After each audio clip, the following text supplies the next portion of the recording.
I hoped Maine could lend me a car to get to the coal mine.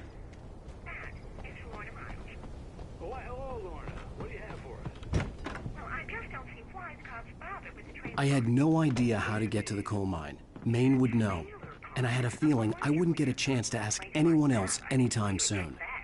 The sheriff should be helping us normal citizens instead of wasting resources on those people. Well, You'll have to try to sort themselves out. I'm sorry, but my granddaddy settled in Bright Falls in 1911. well, thank you very much for that compassionate viewpoint, Lorna.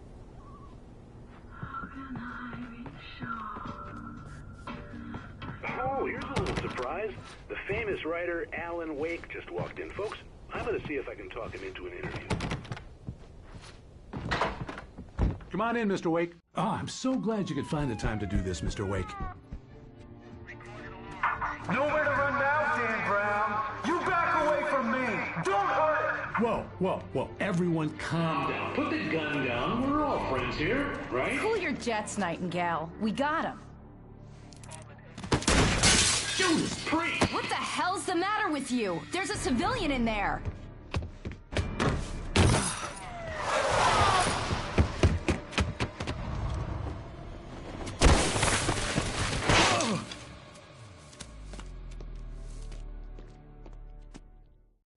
I'll get you yet, even if it kills me. You hear me? You hear me, H.P. Lovecraft? I had fallen off so many cliffs it was ridiculous. That's what you get for naming a book The Sudden Stop. It was probably good I hadn't had the chance to tell Maine where I was going. I'd have to lose the cops and find my own way to the mine. Nightingale stared through the broken studio window into the dark woods. He turned around, started to walk out, but Maine grabbed his arm.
There was no sensible reason for the power company work lights to be here.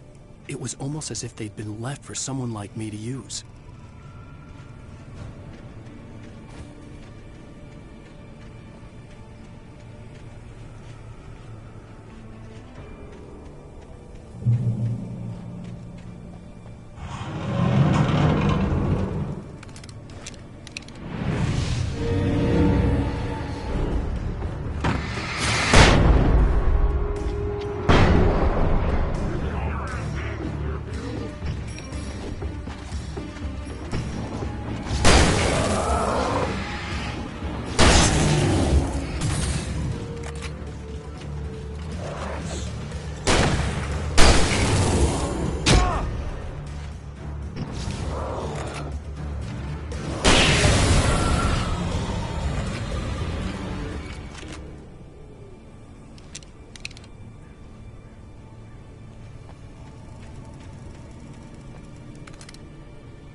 The bulldozer's engine roared to life. Mud and rocks flew as it fought for traction. It crashed through the concrete wall and landed heavily in the yard. If it were an animal, it would have shaken its head.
Sarah trusted her gut, and her gut said Agent Nightingale was an asshole.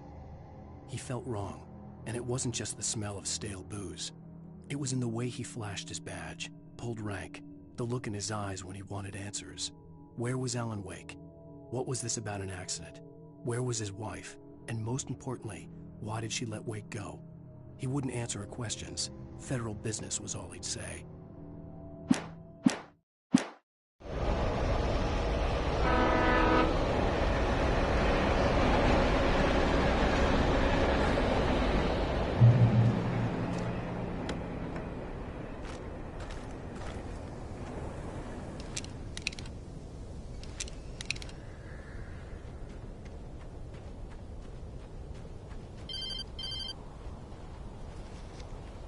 Hello? The most stubborn man I've ever met. Alice? Alice? Alan, I'm so afraid. He keeps me in the dark. Please help me. I look at you, Alan, and it's not you. Something else.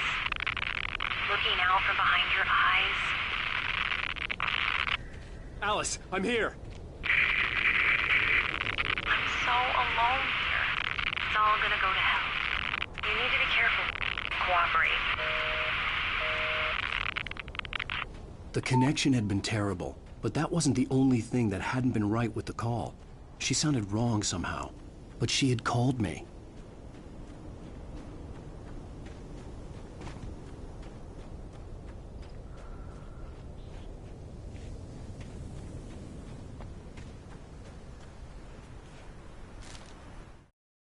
The pipe wrenched itself loose from the bridge's steel framework. Wrapped in darkness, it floated in midair, twitching.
I could see a railway bridge up ahead, and a warehouse of some sort on the opposite shore.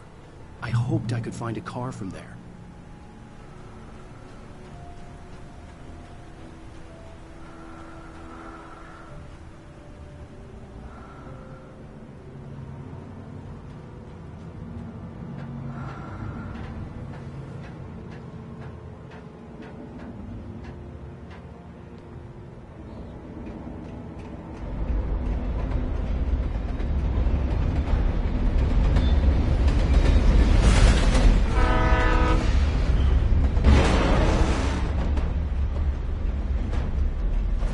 darkness that was pursuing me was growing stronger, and it was taking over everything in its path.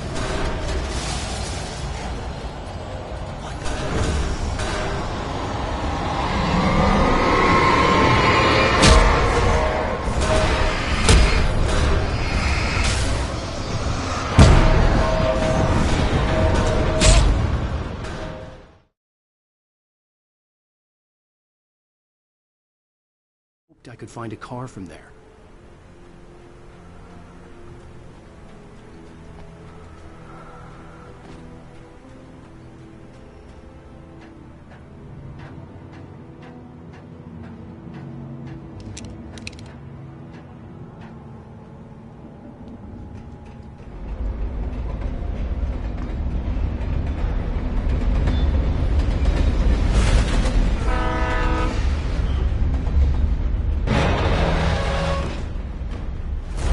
That was pursuing me was growing stronger, and it was taking...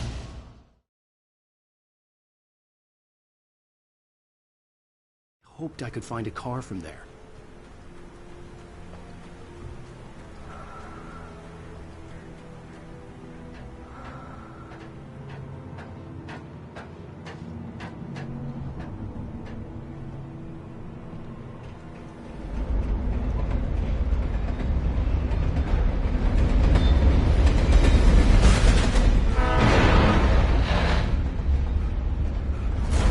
That was pursuing me was growing stronger, and it was taking over everything in its path.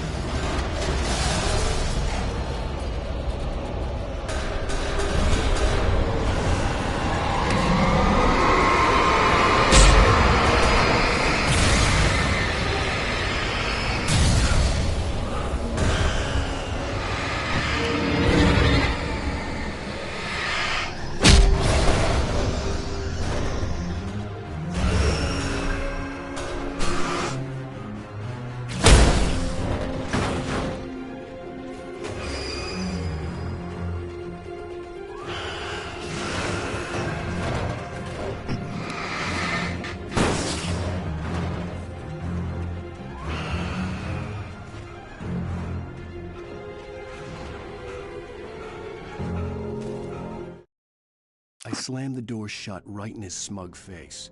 He pleaded for me to open the door. True to form, the asshole actually thought I would obey. I had no sympathy left.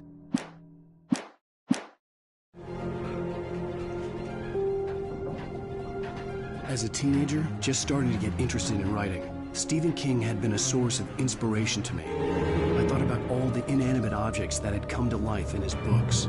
No one is safe in a good horror story. Certainly not the protagonist. That's what makes them fun. This was anything but.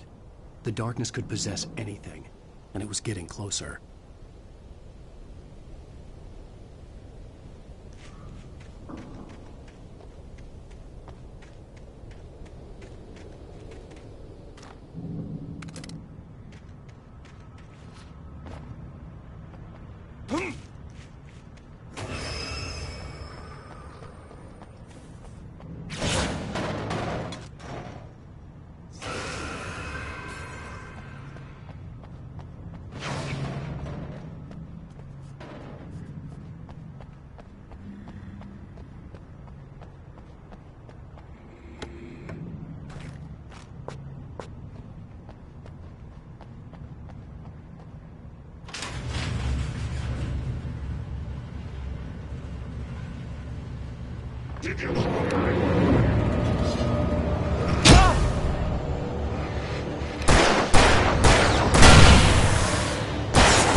absolute self-delusion, covering a vast cosmos of madness and horror.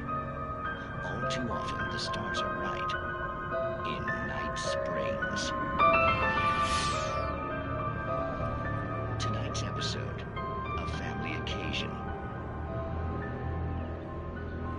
Journalist Alvin Derlis' trip to study the local customs of an insular community in Night Springs has been arrested. The darkness surged towards me, sucking everything loose from the ground into its depths, tugging at my clothes. I saw the flare the kidnapper had dropped and threw myself towards it just as I felt my feet leave the ground. The darkness embraced me with the force of a tornado. Somehow I Successful.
I had never been this glad to see the sunrise.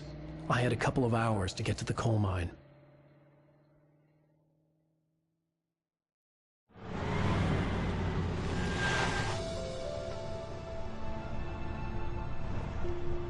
The coal mine wasn't far now.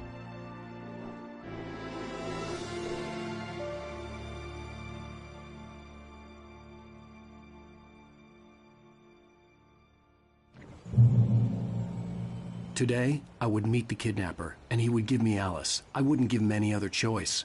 A drowning man will clutch at a straw.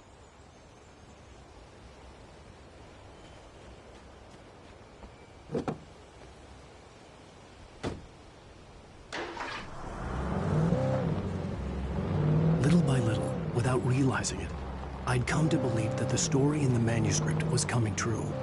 The current of its narrative had taken me deeper and deeper into dark waters. Alice had been taken from me.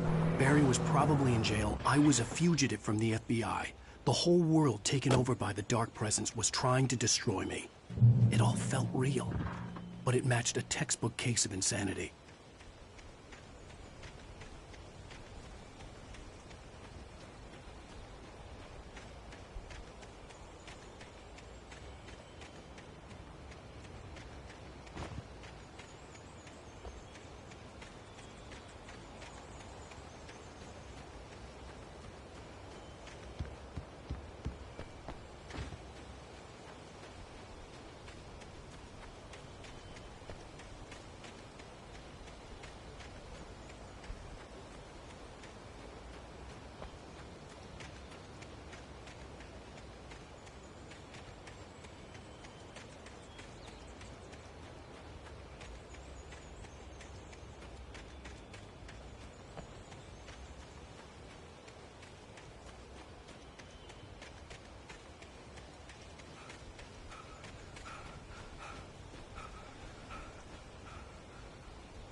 This is Pat Main, and you're listening to KBF FM. Folks, I want to apologize for kind of abandoning you to that looping music track last night, but I was detained.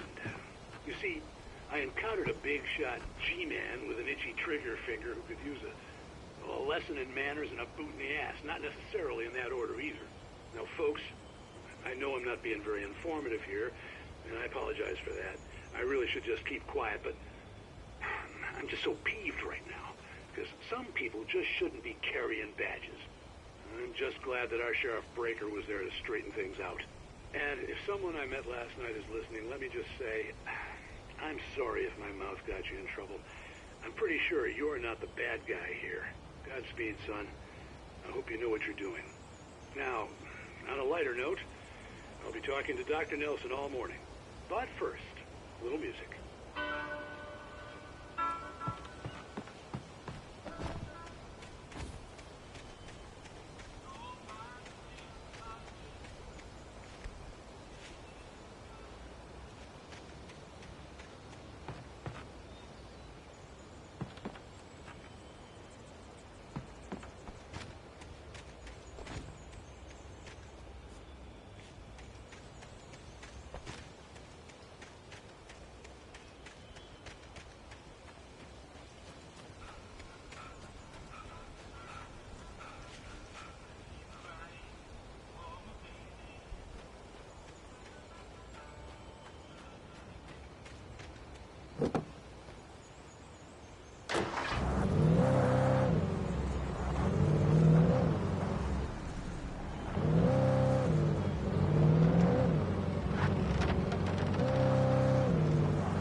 Welcome back to KBF FM.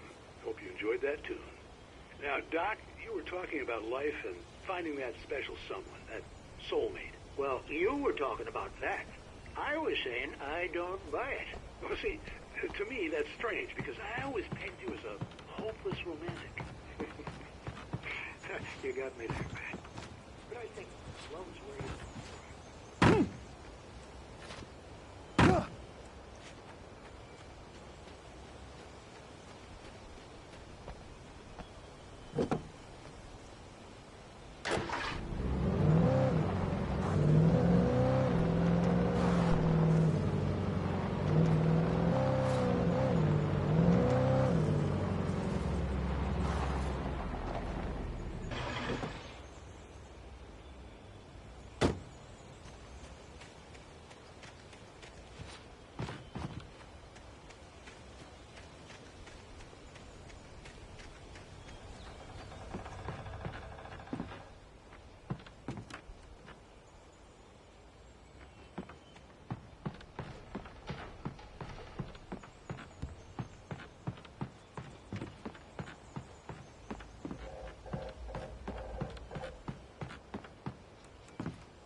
was early.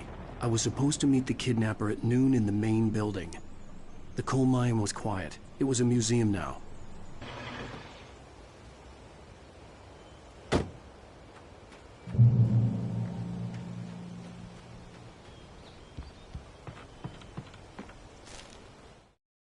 With Nightingale gone and the night wind blowing in through the broken studio window, Maine stared at Sarah.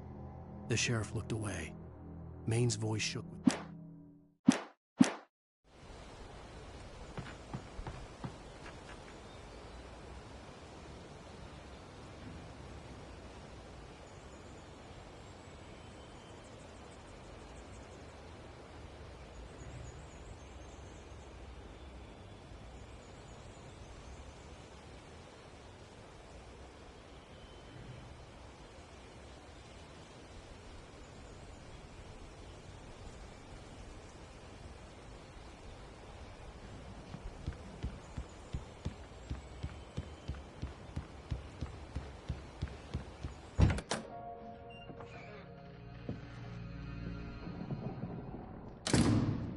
I didn't want to go outside.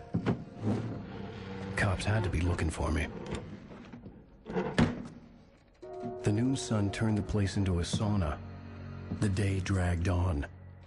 Different scenarios ran through my mind. Ways of how I'd torture the kidnapper to get Alice back. Or the different horrible things he could have done to her. I imagined her dead. I had no way of knowing she was still alive. It was killing me. I was running on blind hope. It was all a waste of time. The bastard never showed up.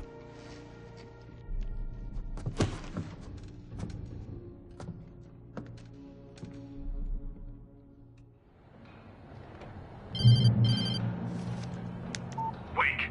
Where the hell are you? Change of plans. You know where Mirror Peak is?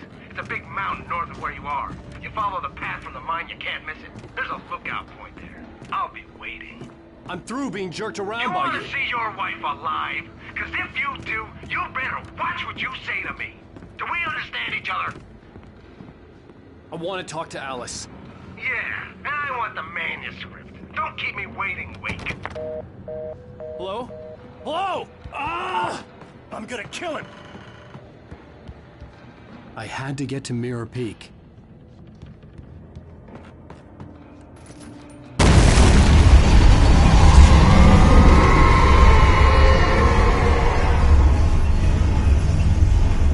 It was close. Maybe closer than ever before.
When Thomas Zane fell for Barbara Jagger, it happened fast.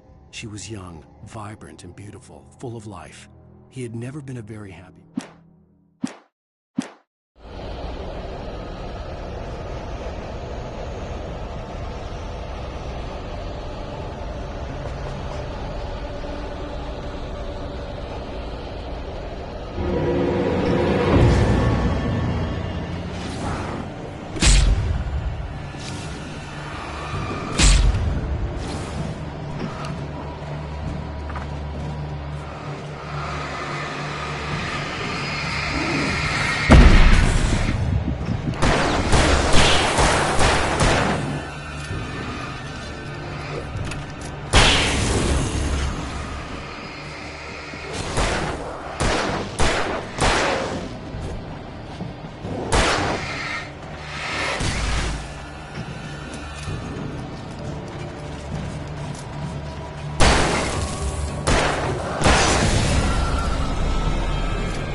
The only way to reach the hillside ahead was to go through the building. I had to find a way to avoid electrocution.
Some of the Taken retained echoes of their former selves, but these were just the nerve twitches of a dead thing. Nothing remained but a shell covered and filled with darkness. In most cases, these puppets were enough for the purposes of the Dark Presence. But for anything more elaborate, as with the writer, it was different. It needed his mind. And so rather than taking him over completely, it merely touched him.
There was no way the flashbang grenades were standard power company equipment.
I stared through the bars of the jail cell.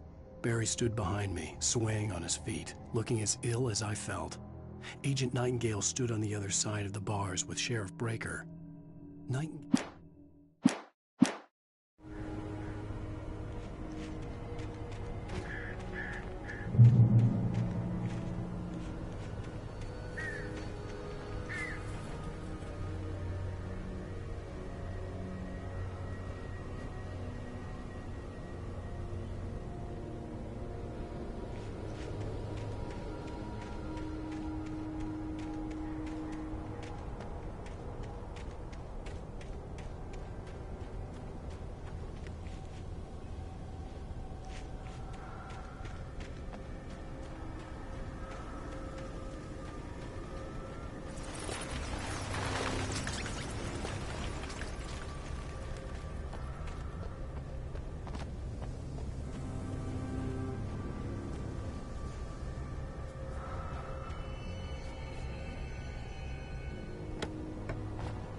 I had no real plan. I was going to give the kidnapper all the manuscript pages I had for Alice. If that wasn't enough, I'd hold him at gunpoint and make him talk.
dark presence was moving ahead of me in the same direction I was going. A cold feeling settled itself in the pit of my stomach. Was it going for Alice?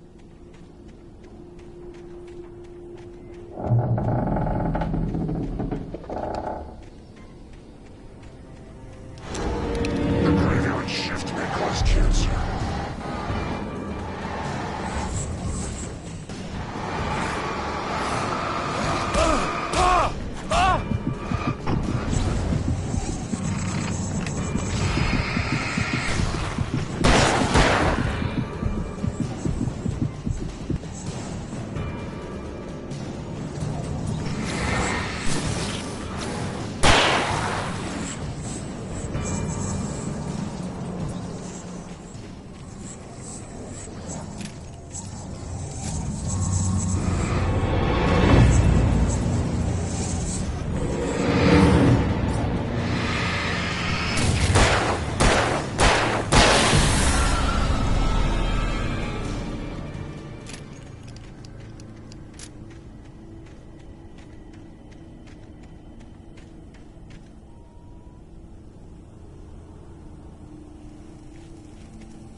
The place was dead, a ghost town. Had been for decades, maybe a century.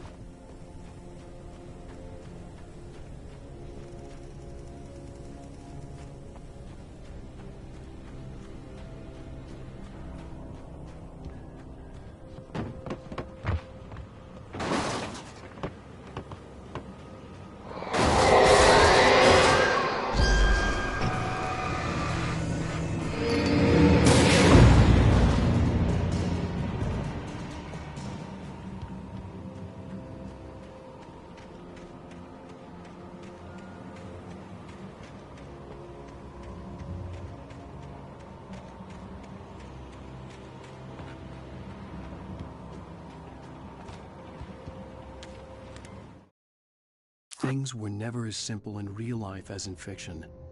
I had lost count of the times I had wished there'd be a clear reason for my writer's block. Something to fight, something to lash out on. There wasn't. I was filled with doubt. I was nothing.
Anything outside of writing is a struggle. I feel ill. I managed to make my way downstairs. There's a shoebox filled with books and papers by Thomas Zane. It's very hard to focus, but I managed to read some of it. He's a poet, and a good one. He writes of muses and creators summoning fabulous things from a magic lake, using his powers to shape the world of a realm of gods and dreams and demons, dark things that wait for a chance to slip through, wearing the flesh of men as disguise. Zane writes about himself, his girlfriend being taken over by a dark presence, about growing scared of the lake. Zane believes it's a mirror to the gaping void of darkness above, where some Lovecraftian presence lurks. I crawl back upstairs. I'll borrow these things for my story. They ring true. They fit.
The kidnapper had sent me a text.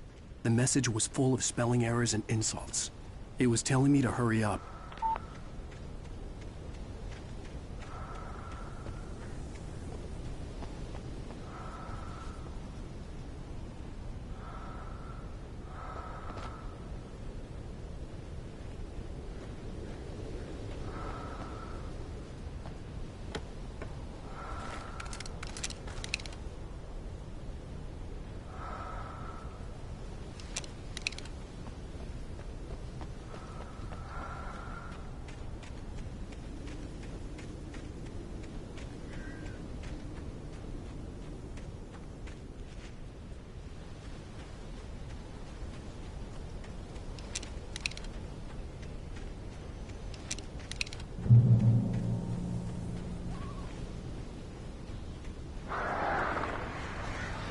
Birds.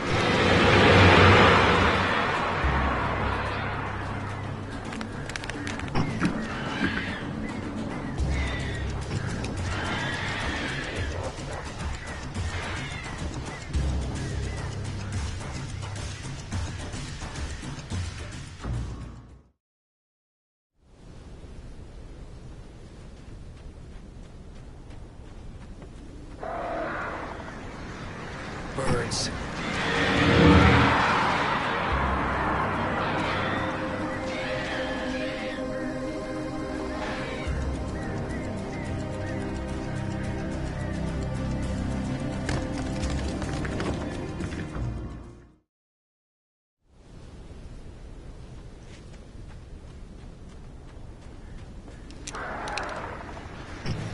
Birds.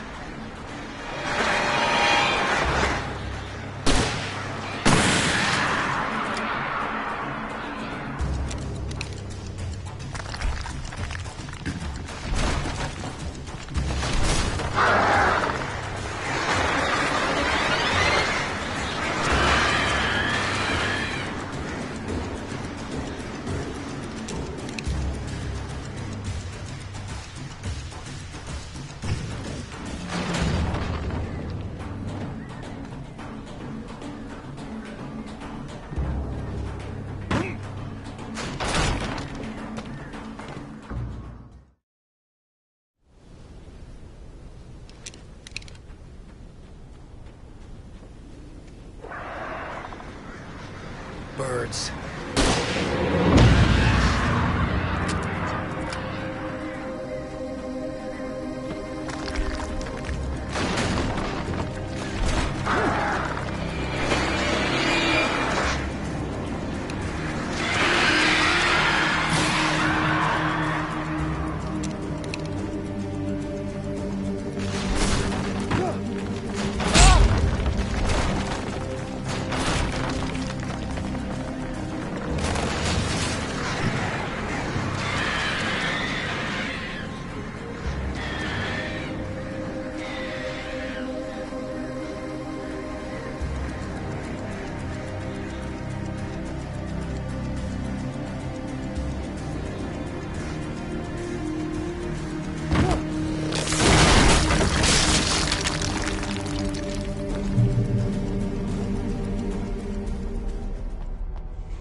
even behind the closed doors and curtains of his grimy room at the Majestic, the local motel. Nightingale could feel the locals' eyes on him, the unrelenting pressure of their judgment. He forced it out of his mind. For all he knew, they could all be under Wake's spell already. You do what you have to do to get the job done. He took comfort from the bottle in his hand. Please, he thought, just let me get through this.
I'd have to make my way up this mineshaft in order to go on. Maybe the machinery could help me with that.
have to make my way up this mine shaft in order to go on. Maybe the machinery could help me with that.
Lightning flashed behind the windows of Cauldron Lake Lodge.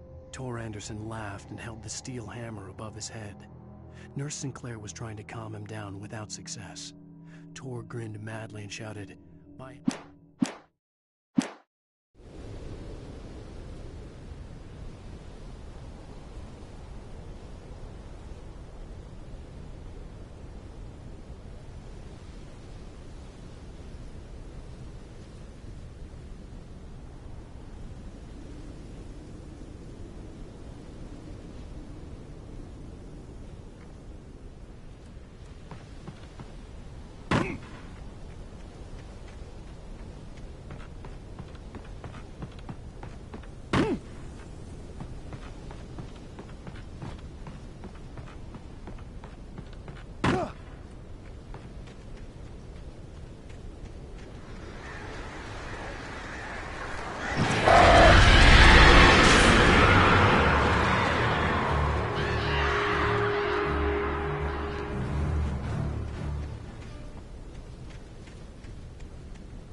SWAT had checked all of Stucky's rental cabins. There had been no sign of the Wakes. It was dark when he'd found their car parked at the end of the road by Cauldron Lake. It made no sense. They must have taken a wrong turn, but there was no sign of them, and the car had been there for hours.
I could see Cauldron Lake. I thought I could make out the spot where the island and the cabin had been. There was a light near it. It had to be a boat.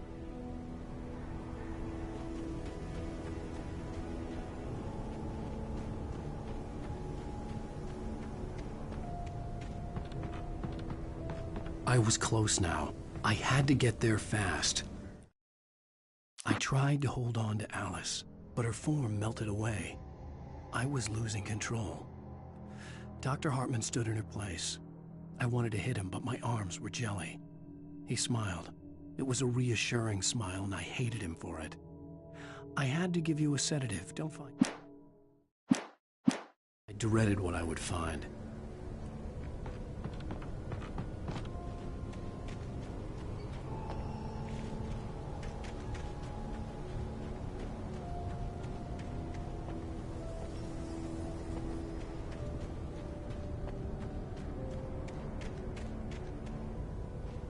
Wait! Are you? Wait! Hey, I'm here! I'm coming! No! Get away! Sorry. Please, please. The boss didn't know who he was messing with. I didn't know. I swear, I didn't know.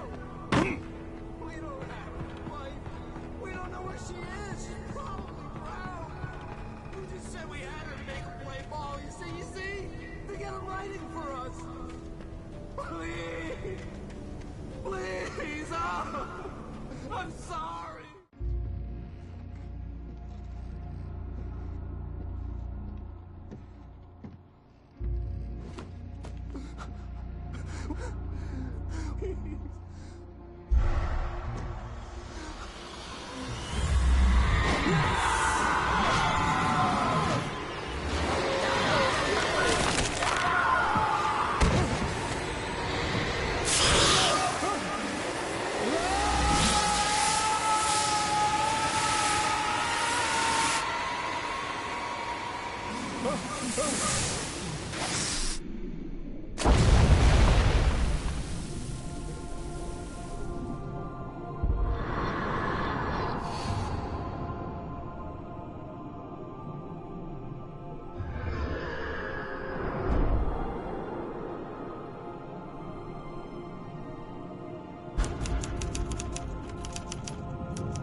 With the drunk midwife, who's that yonder all in flames, dragging behind him a sack of chains?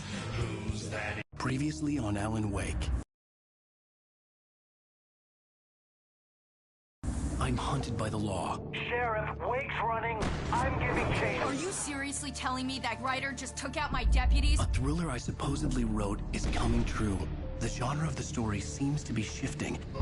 It's turning into a horror story. I was told that Alice had been kidnapped, but that was a lie. We don't have his wife.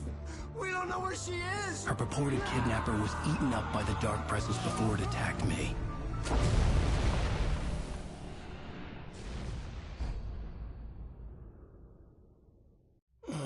Alan, shh, baby.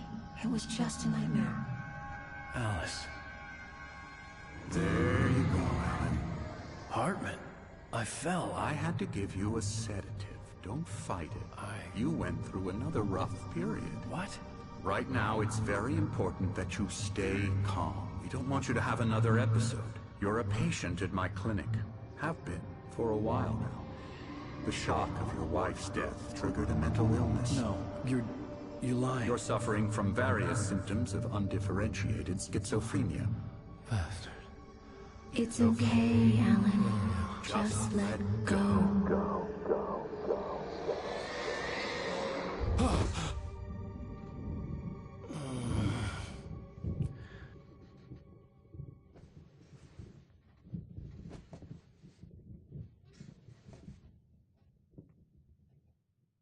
I felt groggy. Whatever Hartman had bumped in me was making me numb. I felt like this was happening to someone else. Someone I was watching on television. I couldn't think. Couldn't focus. There were only empty sheets of paper here. No manuscript pages.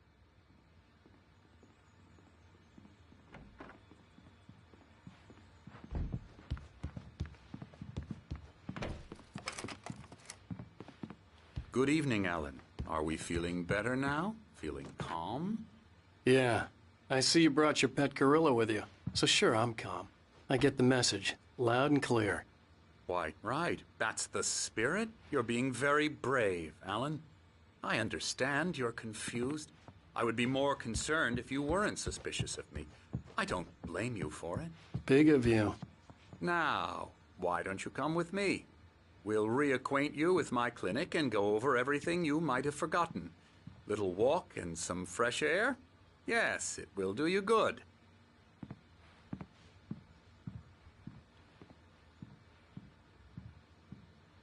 This corridor is for patients. Most of them aren't here right now. Jack took them out for a fishing trip, except for the ones who are particularly vulnerable, of course. I encourage creativity as a part of the recovery process here at Cauldron Lake Lodge. I specialize in treating artists. I bet you do. Splendid, Alan. I honestly believe we can get this thing under control if we work together. This way, Alan.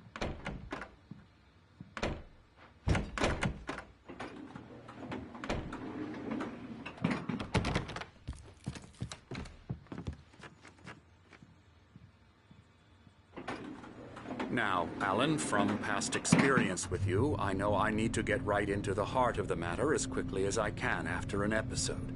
So I'm just going to say this. Alice is dead. No. You're in a very vulnerable state until you understand and accept this. Alice drowned, and you couldn't face that. You're suffering from hallucinations, paranoid delusions, unusual thinking, an obsession about light and darkness, a feeling that everything revolves around you, your thoughts and dreams. Your mind has constructed an elaborate fantasy scenario in which your writings are affecting reality. She has been kidnapped and supernatural forces of darkness are trying to stop you. We go this way, Alan. I wasn't ready for another shot, so I went along with it. He had to be lying. But under the influence of the drug he had given me, I had to fight not to believe his words. It's all in your head. You've been making it up. Apart from the tragic accident with your wife, no one has been killed. Your delusions are just a manifestation of your subconscious mind trying to protect you from the too painful truth. Unless we fight the fantasy, it will return. I know the instinct is to resist me, but think about it. Doesn't this make far more sense than the insane supernatural conspiracy you have concocted in your mind? You're a skeptic by nature, Alan. We both know this. Everything can be explained logically.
I never get tired of this view. Very inspiring, isn't it? Cauldron Lake spread below us. I could see Mirror Peak on the other side of the lake. I thought I could make out the spot where Diver's Isle had been when I arrived with Alice. Now there was nothing but waves. It seems there's a storm coming. Funny, I don't recall there being a mention of that in the weather forecast. Well, no matter. This way. Follow me. Alan, what I'm telling you is good news. Right now, we're in control. Every time you have a relapse, it gets more and more difficult to resurface from the dark depths of your imagination. Not surprising, considering your profession. Imagination is what you work with. After all your nightmares, this should come as an immense relief to you. If it doesn't, why is that? Because I'm lying? Or because you don't want to admit that you're not well? It's very natural for you to think of me as your enemy. It's part of the illness. I let him talk. Hartman obviously loved his own voice. His words echoed madly inside my head. I dug my nails into the palms of my hands to stay focused. You need to work with me. Once you accept that, we can begin the journey towards your recovery. Come along. Let's go inside.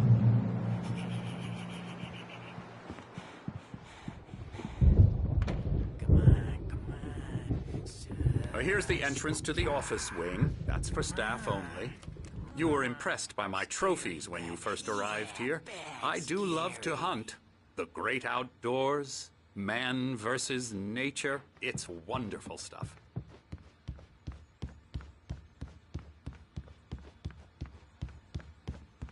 Scary, scary, scary.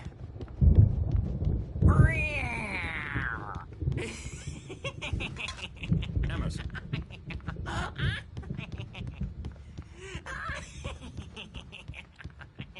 I'm a real bad dream, mister. You should...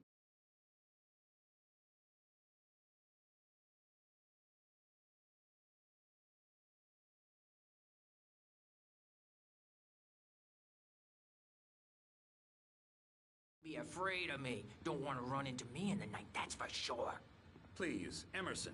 Mr. Wake is confused enough as it is. Yeah, you'd like me to go away so you won't be scared. But you can't just...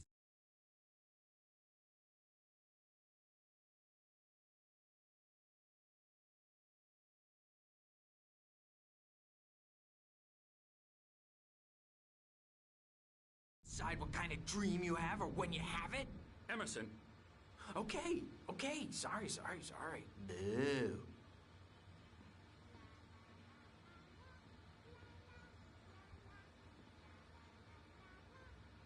Elbow strike. Ooh, yeah. I'll get him to the head. Hartman had mentioned that the power had been acting up. Maybe that was the reason for the generator and the work light on the balcony. The generator hadn't been activated, and there was no key.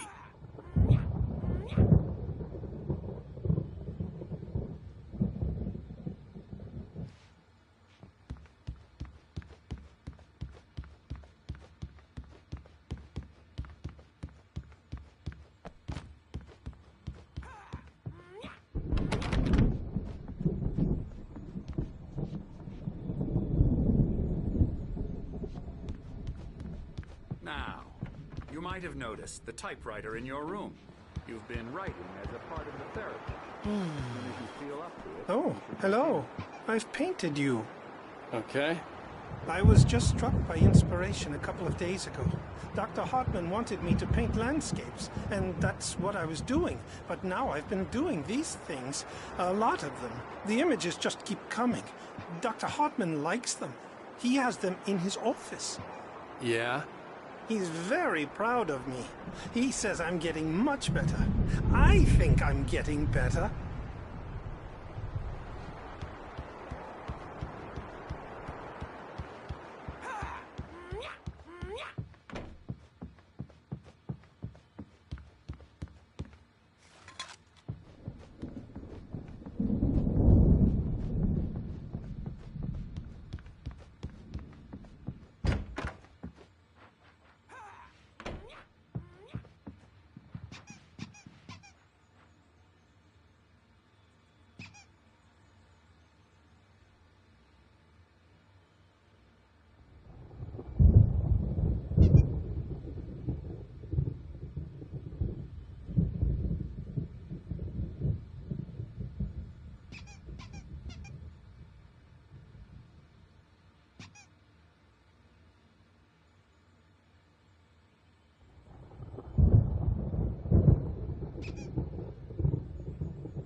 rheumatism's killing me. There's a storm coming. Oh, what a storm. I hope it wipes this place off the face of the earth. And these two are...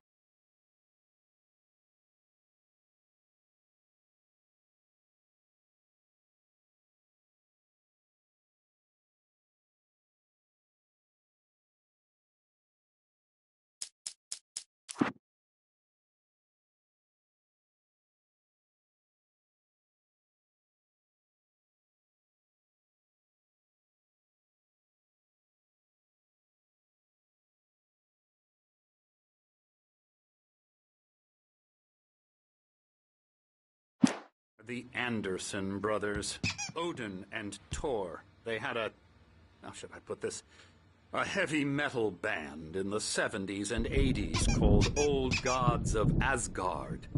They even adopted new first names to complete the image of Viking gods. After the band broke up, they lived on a farm nearby. They are, well, in advanced stages of dementia.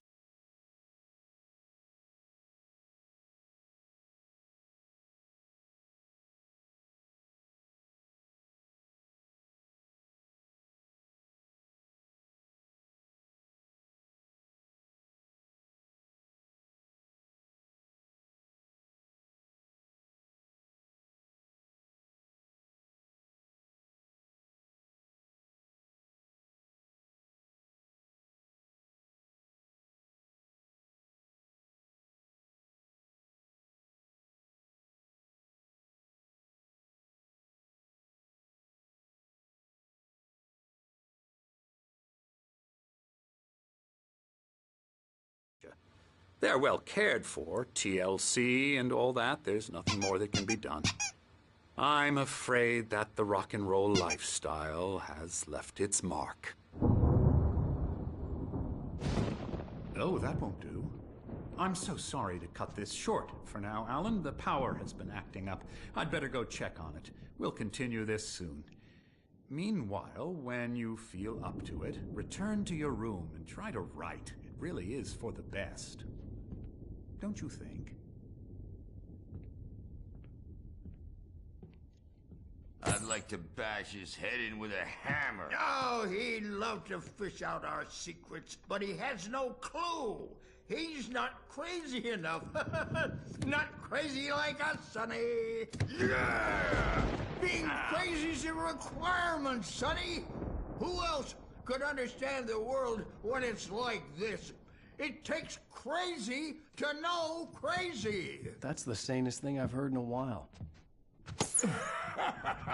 Zane! You're all right, Tom. Hey, we like him, don't we, bro? He's got to go to the farm. The Anderson farm. Valhalla!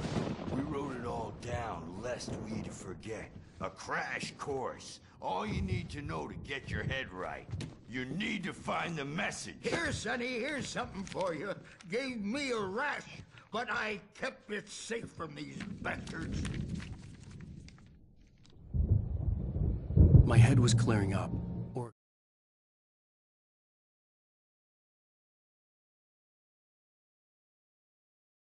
Zane could feel the poems, taking form, shaping things. As he experimented, he imagined he could almost feel the power surging through the keys. According to Hartman, I was sinking back into the fantasy. I was convinced he was lying to me about everything. Crazy or not, the Andersons made more sense.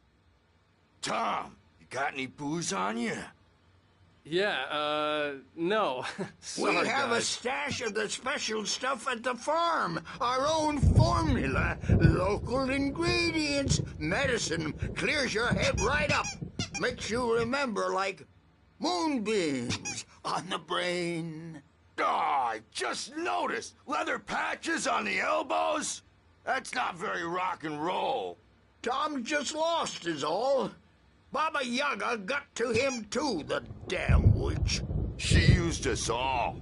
Taken from all of us. Took my thunder, the witch. And my ravens. What were they? Memory and thought. The hag. She took something from you too.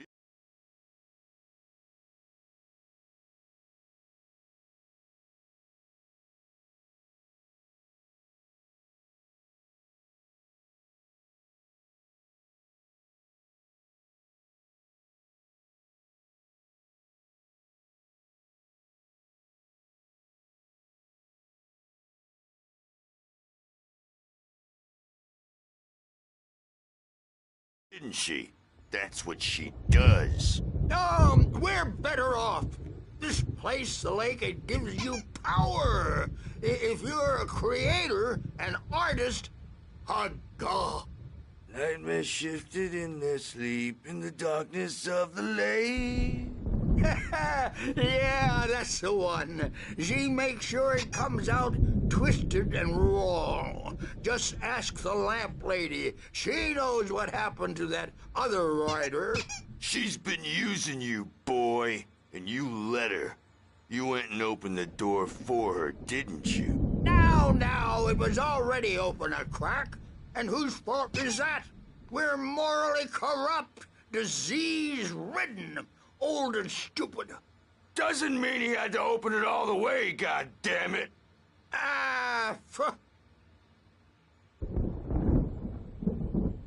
So tired. Built the farm close to the lake. A place of power. We had parties there, man. You should go there and have a party. That Bob Balder threw the amp through the window. Hit that hippie chick in the back of the head. 15 stitches and a concussion. Bob's dead now. Leukemia. Stitches, snitches, and narcs, man. Bad scene. I am tired, man. So tired.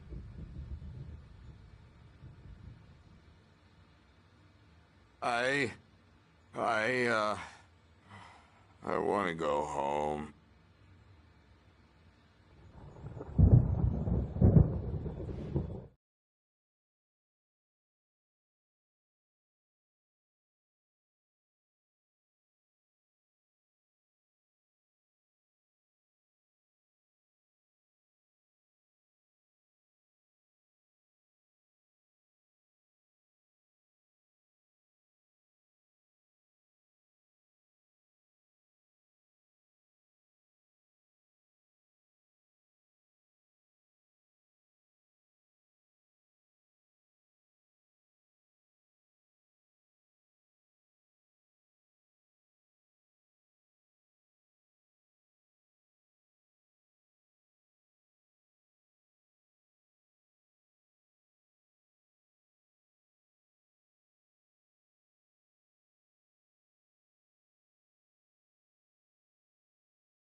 Dream and you can't wake up. You can't hurt a nightmare because all dreams are only imagination. They're only in your head and they're not there when you wake up.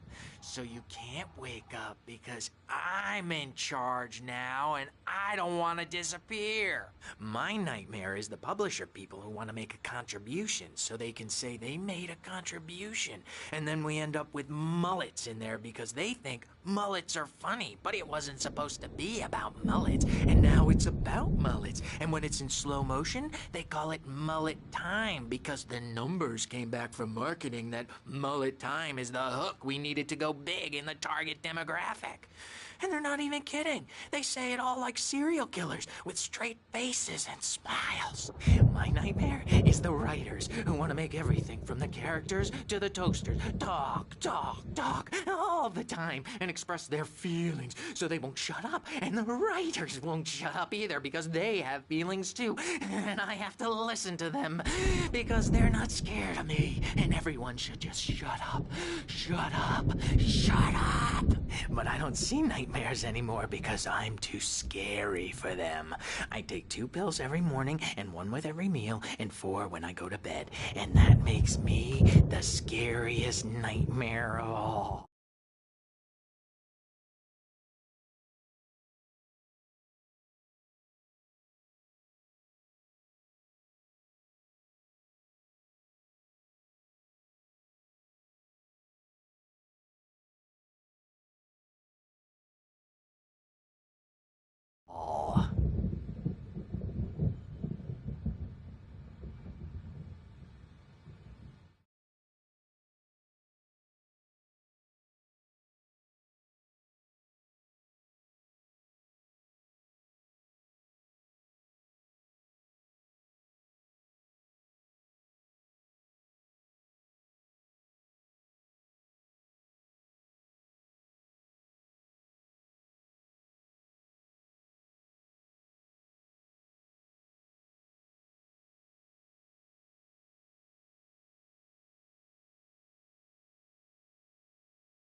He's checking on it now. Yeah, good thing he's not overreacting or anything.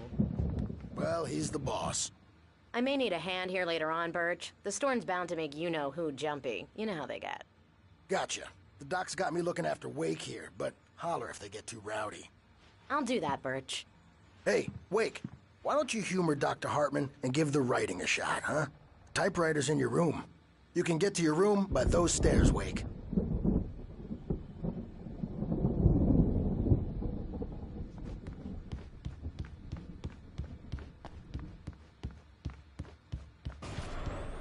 Something's wrong.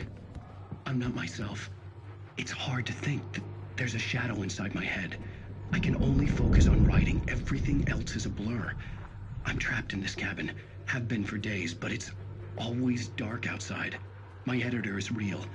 I saw her again. She's not human. It's not human. A dark presence is wearing the old woman's face. She was covered in clinging shadows. There's a hole in her chest where her heart should be. I think I've made a horrible mistake. I don't think I'm any closer to saving Alice. It's been lying to me, using me to get the story it wants, and the story will come true.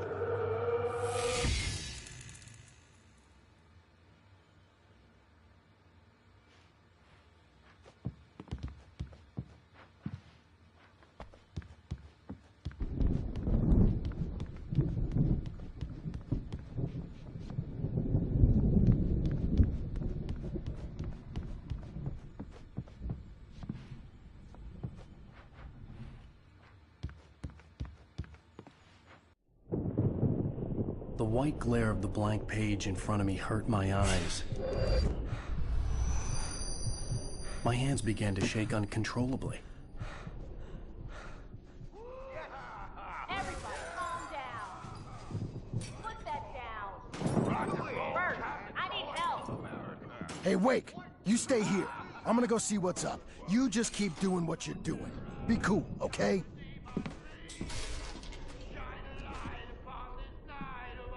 I didn't know what the chaos was all about, but it could be my only chance of getting out of here. Where the hell did he get a damn hammer? I don't know. Hartman kept talking, giving Barry the grand tour, clearly proud of the place.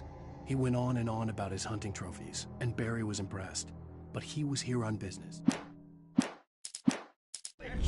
From Mjolnir, wench! Oh, afraid of the crazy Sinclair looked brothers, bad. are ya? That wasn't Not a so love tap. weak now, The crazy old are fart hit we? her hard. And if she was one of Hartman's goons, she had it coming. I had to get to Hartman's office. He had taken all my manuscript pages. That's where he'd been keeping them. It's my store. I'm taking it. The markings on the tape said they were recordings Hartman had made of the sessions with his patients. Can you tell me I saw about Alice's name on one of them. For a moment, I couldn't breathe right. All the time. The parties, he's so angry all the time. He's getting violent. Do you mean with you? No, not with me. No, never. Sometimes I almost wish Alan would take a swing at me, because at least that'd lead to a conversation he couldn't just march out of. But no. Alan doesn't really sleep. And the work, well, he's not writing at all. He sits there for hours and just gets more and more frustrated. And I can't talk to him. Yes. Tell me, Mrs. Wake. What would you say to him if he'd listen? I don't know. I want to say, I look at you, and it's not you. Just some stranger who resembles you. Looking out from behind your eyes. And I don't like that guy much. And now it's all gonna go to hell. But you don't ever say this. No. I've tried, but he's not listening. He's too deep in his own problems. Always going on about something else. I'm so afraid I'm gonna lose him. And we're not even talking anymore. He doesn't let me in anymore. He just keeps me in the dark. I'm so alone here, even when he's home. Please help me, Doctor, because I'm at my wit's end. Well, if you can just get him here, I'll absolutely do my very best. Yeah, but Doctor, you need to be careful with him. He's not just going to listen to you and cooperate. He's the most stubborn man I've ever met. Well, I'll be sure to bear that in mind. Hearing her voice, what she was saying made me happy and sick and guilty all at once. Worst of all, I recognized the words. The phone call from her. It had been a cut-up of this. Just a recording.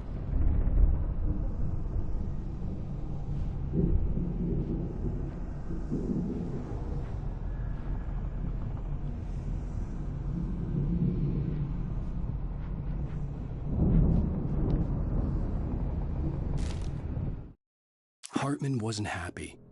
Mott could see it in his eyes. He quickly lowered his own. He had made a mess of it, and he knew it. The shame of failure was hard to bear. He hadn't expected Wake to say he needed more time, and he blurted out 2 days, less than Wake had asked for to show him who was in charge. But that wasn't part of Hartman's plan.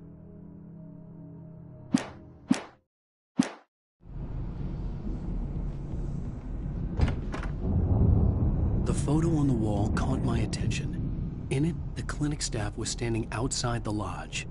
I knew the man next to Hartman. He was the kidnapper.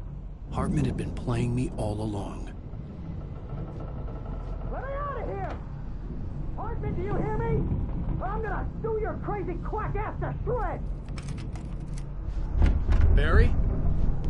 Ow! About time! Barry, man, I'm glad to see you. We need to get to Hart.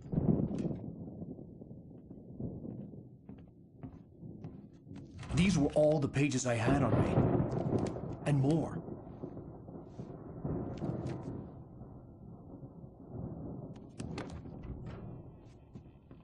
Alan, please. You're sliding back into the... Tell me one more lie and I'll shoot you in the face. Ah, well, it was worth a shot. Really, Wake, come on.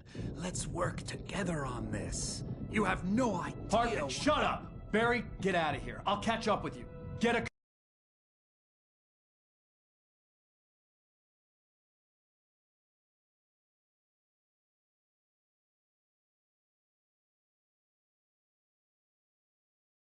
car. Oh, Al, let's just... Go! Wake, listen to me.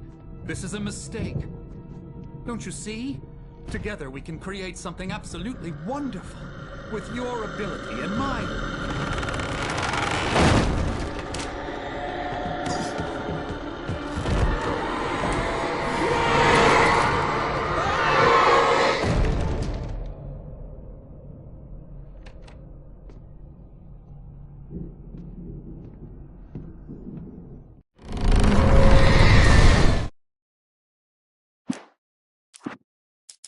Hartman followed the fall of Alan Wake with his binoculars. When the rider hit the water, he ordered Jack to take the boat to him. The spot was easy to see in the dark, even with all the extra lights in the boat. The flare floated and kept burning even in the water. Jack turned the radio louder as the engine sputtered. The music was rough and clanking, something the Anderson brothers would no doubt have enjoyed. But Hartman chose to ignore it. Wake was fine.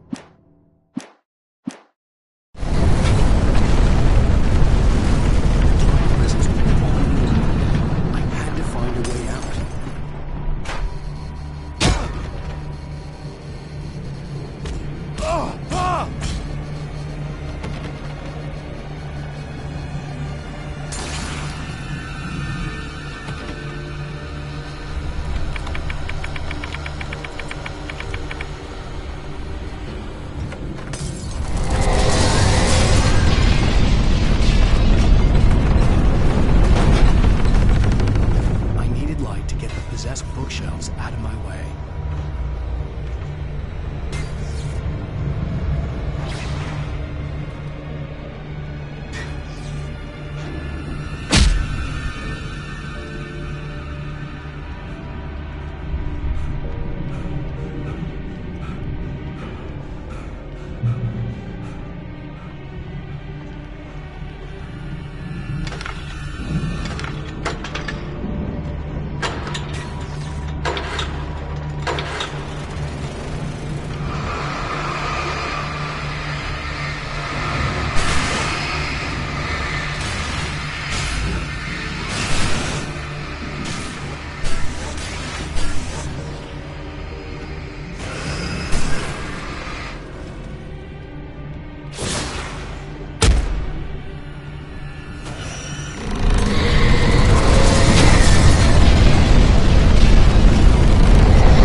Hartman knew he was no creator.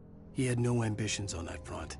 And he certainly didn't want to end up like every artist he had worked with here, damaged in ways that were hard to describe, or worse. It was enough for Hartman to maintain creative control and provide direction.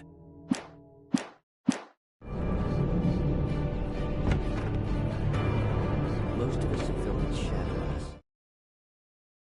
A shiver down your back, a lives from the corner of your eye. On purpose, but take a wrong turn. Wrong bus. Wonder where you are when you wake.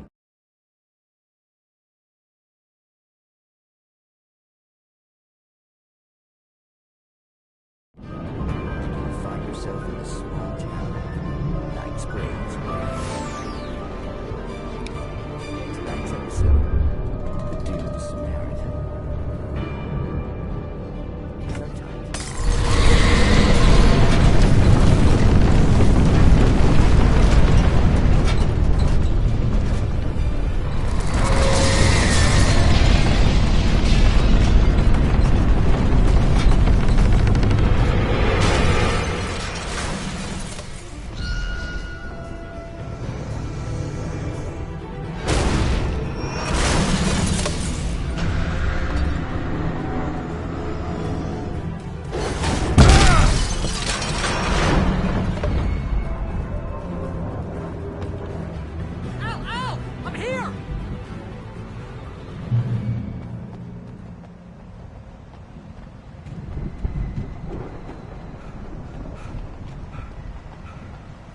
I found the car, but the gate's locked. You're gonna have to go through the hedge maze over there!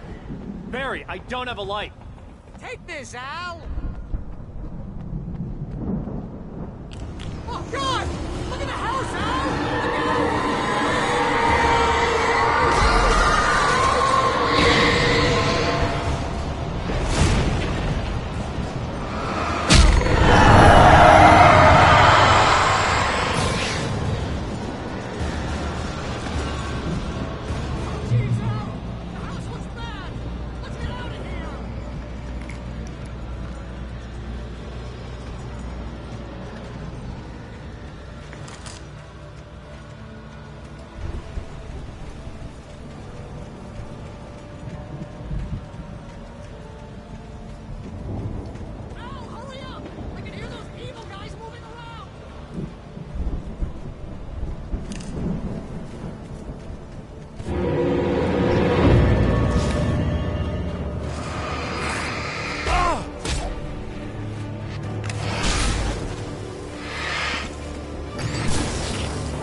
I stared at the Viking paraphernalia that littered the area, surrounding an unlikely centerpiece. A full-size stage complete with an impressive sound system.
Hartman hurried down the corridor. He had disliked leaving Wake when he was surely at his most susceptible to therapy. But this was not an ordinary storm. Wake had been writing, and he had woken something up in the depths of the lake. Now, it was coming for him. Hartman had naturally prepared.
Mott knew that Wake was smarter than him.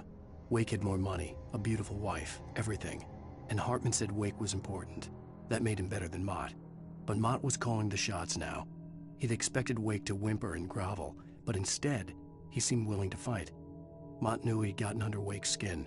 If only Mott actually had his wife. The thought.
For the moment, Barry was just glad he had survived the fall. He had been separated from Al, and there was no easy way to climb back up. He told himself he'd be okay in the gloomy forest at night.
Hartman watched as Wake's features slackened.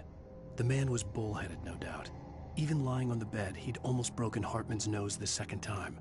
But with a little time, he could break Wake down, give him proper direction. Wake was easily the most promising subject he'd had. Well, since Tom, really.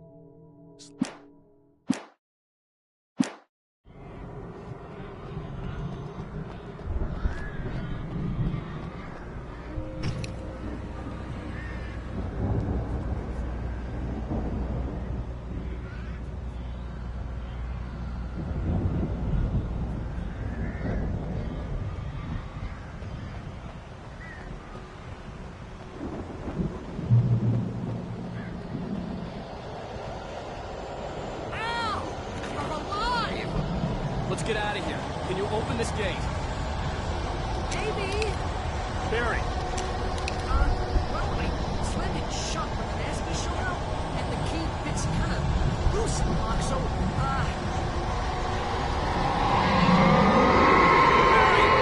I'll find it. Don't worry about it.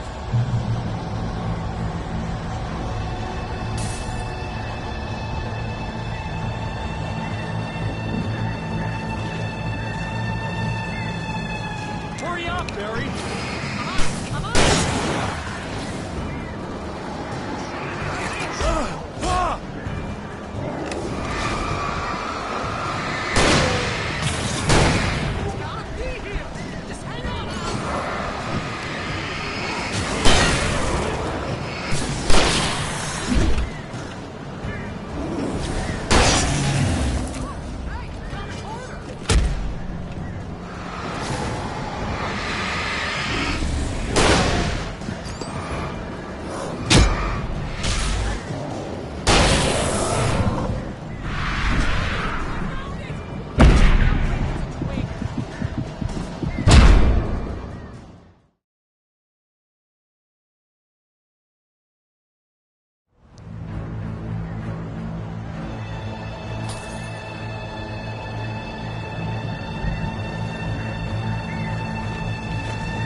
Tell me we're headed for the nearest "You're now leaving Bright Falls. Come back soon" sign. We're going to the Anderson farm. I knew you were gonna say something like that. You know what? You owe me big time for this. When this is through, if we make it, I don't care what anybody says, I'm done with darkness. You're gonna buy me a tanning bed as a gift, and I'm gonna live in it.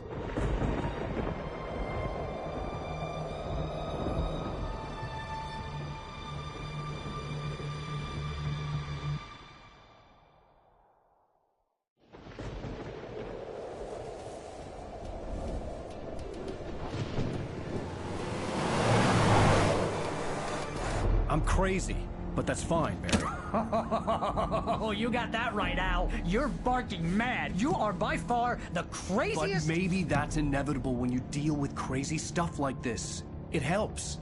This is happening, Barry. Alice, they never had Alice. She's trapped in the darkness at the bottom of the lake, but she's not dead. Al, how can you know that? I know, Barry. I can... Al, No, listen. I can bring her back. I can find her. There's something special about this place. The lake, it does something to the works of art created here. It makes them come true. But there's a catch. The dark presence, whatever that thing is, twists it to its own ends. That's why all of this is happening. It's using my manuscript to take over everything. Al, I believe you. It happened to Thomas Zane before, it happened to the Andersons. I believe you. Crazy or not, you're not delusional. Weird shit's going down. That's a fact. I'm on board, man. I'm with you. The Andersons knew about it, but they were too far gone to tell me with all the drugs they were on. But they wrote it down. There's a message somewhere at their farm, Barry. We just need to find it. Look out!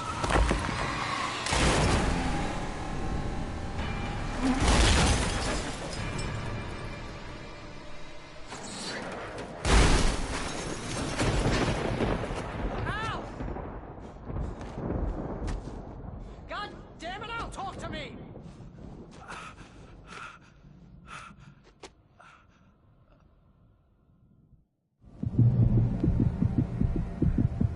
I had lost my gun in the crash. Barry was nowhere to be seen. Barry! Barry! Oh, man, you're okay! Jeez, it's good to hear your voice! I was trying to get out of the car, but the ground gave way. Man, what a drop! Don't worry, your cutout is fine. Forget that! Are you okay? I hit some bushes, didn't get a scratch. There's no way you can climb down, though. It's like a sheer wall. Ah! Al! There's something moving down here! Barry, it's a take-it! Use a flare, Barry! Yeah! Barry, are you alright? I'm good, Al! I'm great! You're gonna have to find my way around to the farm, Al! I'll be waiting! Barry, just wait for me, okay? Al! I'm not staying here! It's suicide! I'm going to the farm! I'm gonna go ahead and secure the area! You can catch up! Don't worry about it! I'm on the case! Now he's Rambo. This would turn into a disaster if I didn't catch up with Barry.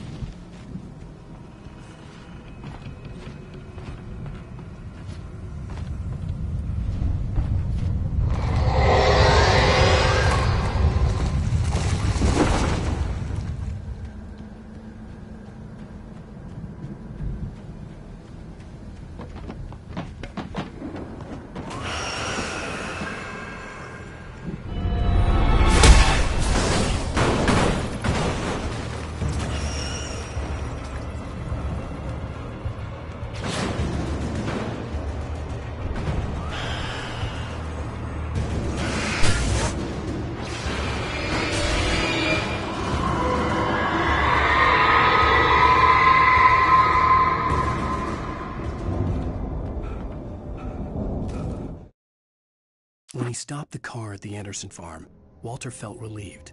Oblivion was close at hand. The brothers wouldn't miss a jar of moonshine or two in the booby hatch. But then he saw the man on the porch, and he knew who it was.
Shadows crawled over the gate. I needed a light to destroy them to get through.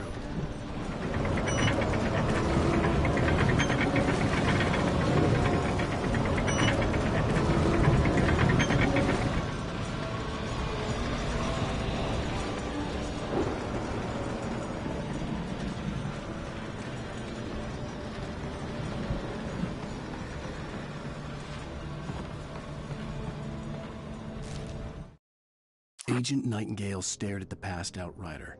The man was sleeping off one hell of a night. Nightingale felt a stab of envy at Wake's oblivion, but he had a job to do. He put the gun to Wake's head.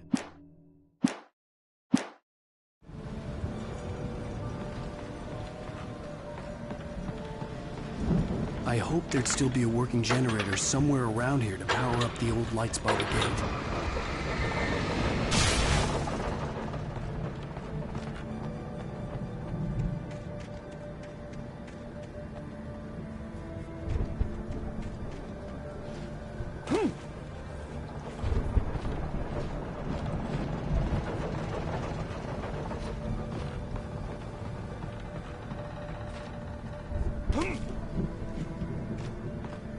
I could sense the movement in the woods ahead.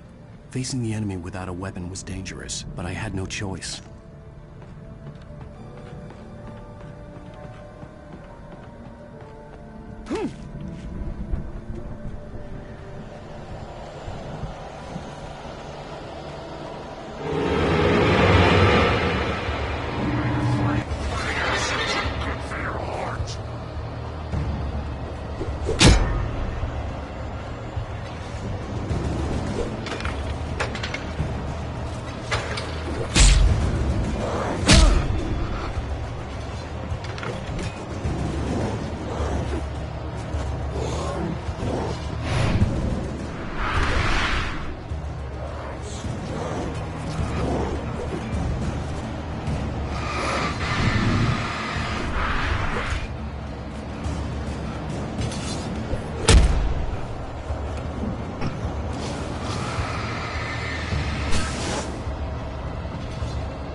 Was driving away from the farm, headed in the same general direction as I was.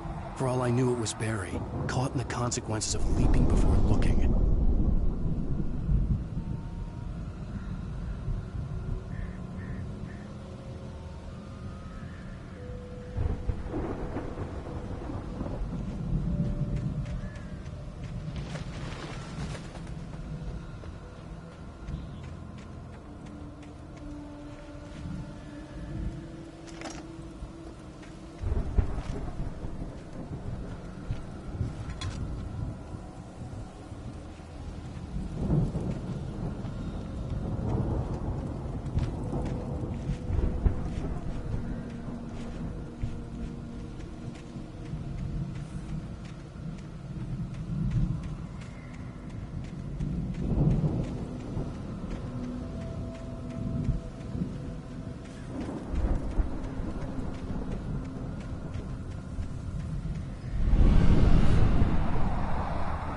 The car was heading for the cabin up ahead. It wasn't far. If it was Barry, I would see the damage soon.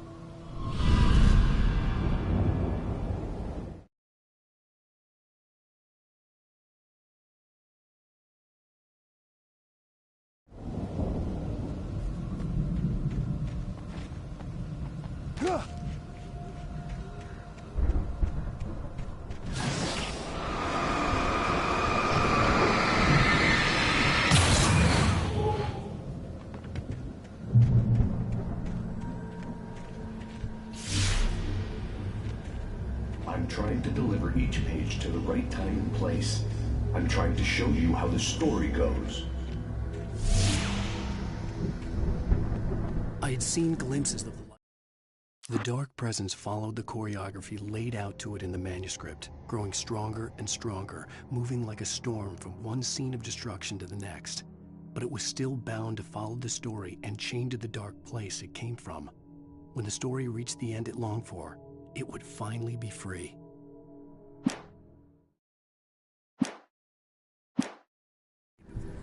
I had seen it in my dream. It was a strange spaceman or a diver in a bulky suit. He was the one who'd been placing the pages on my path.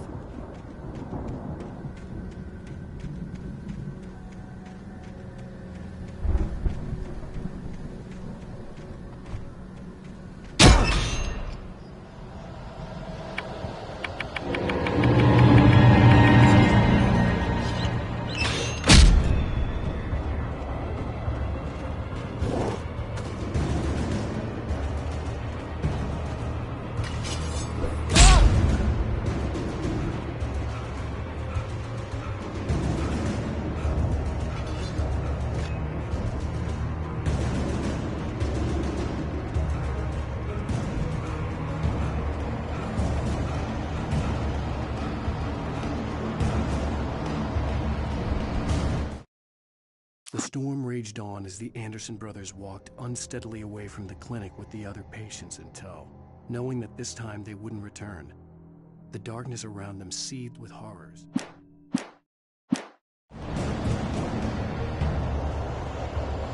Someone had left a gun behind. Now I had a fighting chance of reaching the farm.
see the car, but there was no sight of the driver.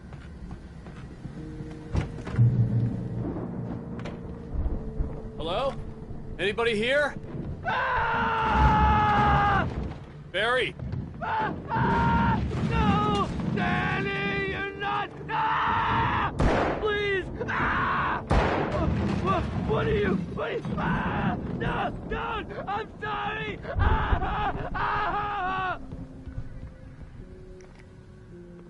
The front door was locked.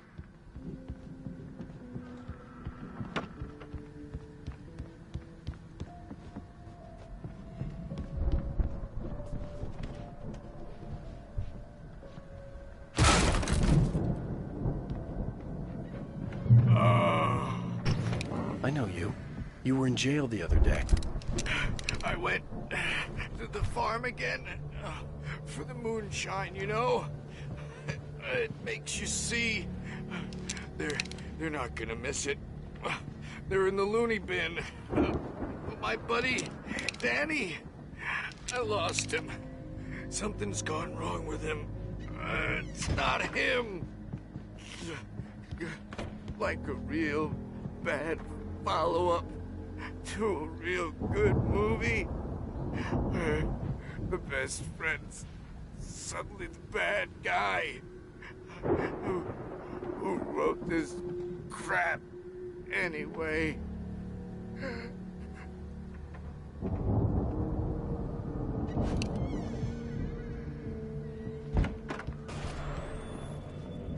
I've run through every possible course in my head. If I continue like the Dark Presence wants me to, the story I'm writing won't save Alice. It's a horror story, and it's going to kill her, and me, and everybody in this town. No one will survive.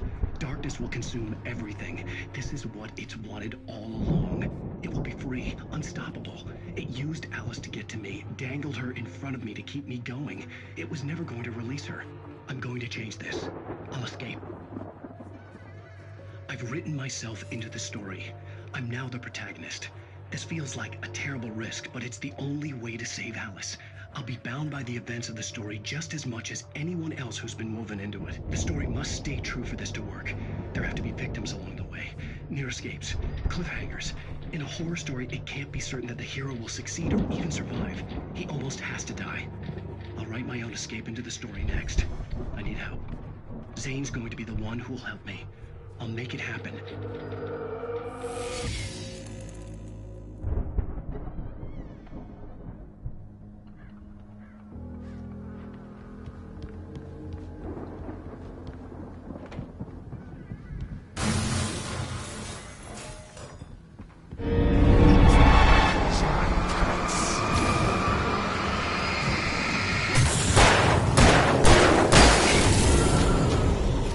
Let me guess. Danny, huh?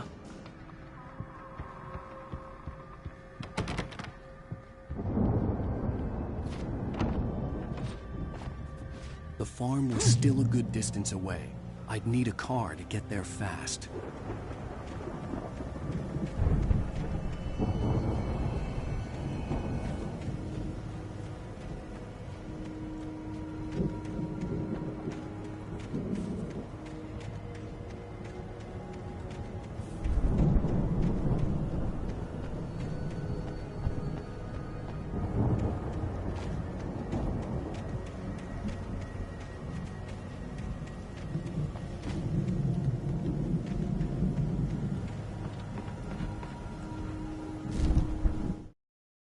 For a moment, Hartman considered strangling the idiot.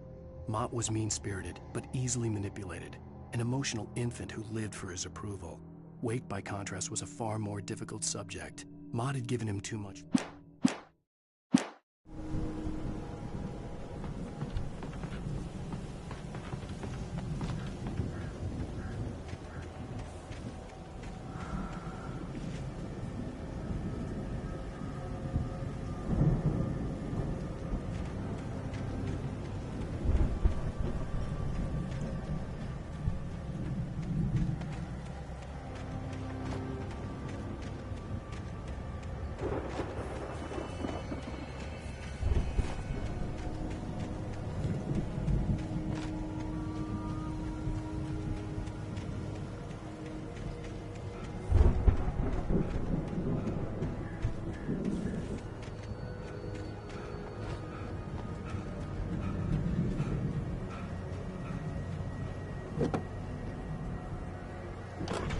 Barry wasn't up here, he was probably in trouble down at the farm. For a moment, I felt bad for doubting him. After all, I'd made it this far myself. But Barry was Barry.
Well, as I'm sure everyone's noticed, that storm we all felt coming is finally here. The boys at the Weather Service reckon it'll last until morning at the very least. Pertaining to that, let me read that missing persons alert again. The Sheriff's Department's still looking for a Caucasian woman, 30 years old, slim and blonde with blue eyes. She may be lost in the woods, and it's possible she's been injured in a car accident. If you see her, please make sure you get her indoors and call the sheriff. It's bad weather to be caught out in, so if you see someone in the area who maybe looks a little confused, give them a hand, all right? This is Pat Maine on KBF FM. You're all safe.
I'd known the brothers used to be some kind of rock stars, but it hadn't really sunk in until I saw the stage.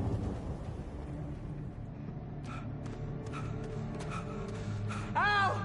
Run! Incoming! There's too many of them!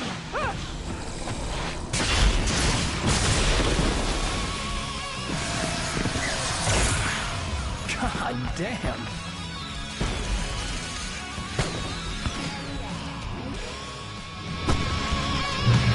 So glad you decided to go it alone, Mr. Bronson. Shut up and shoot! Ow! We have to fight them all! I can set off more of the fireworks from here! Help you out!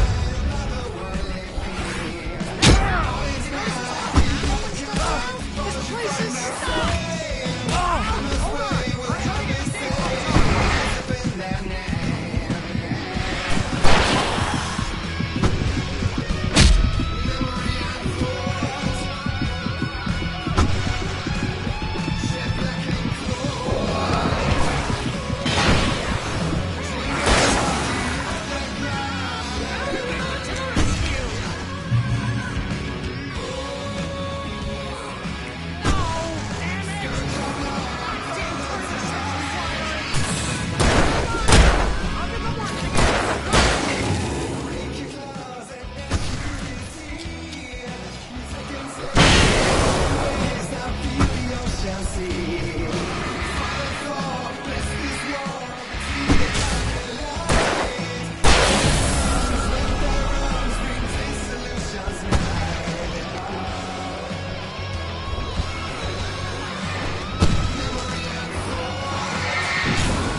Los, rock and roll capital of America.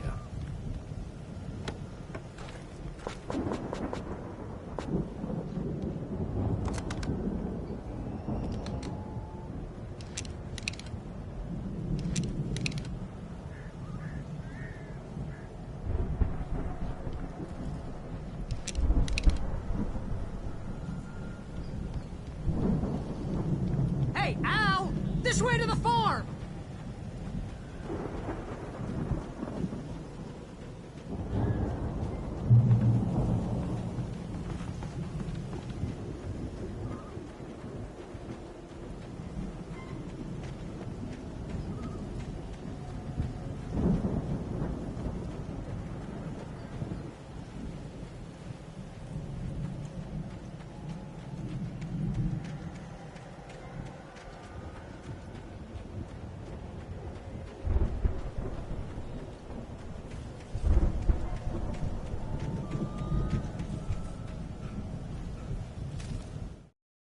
Deputy Mulligan tuned Thornton's chatter out.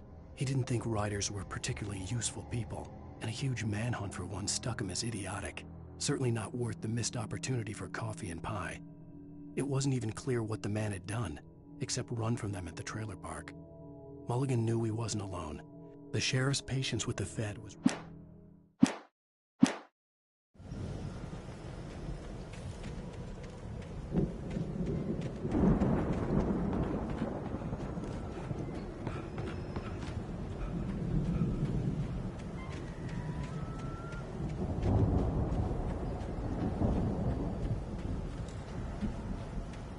See, bestseller, no reason to worry. Your cutout's good as new, right where I left it.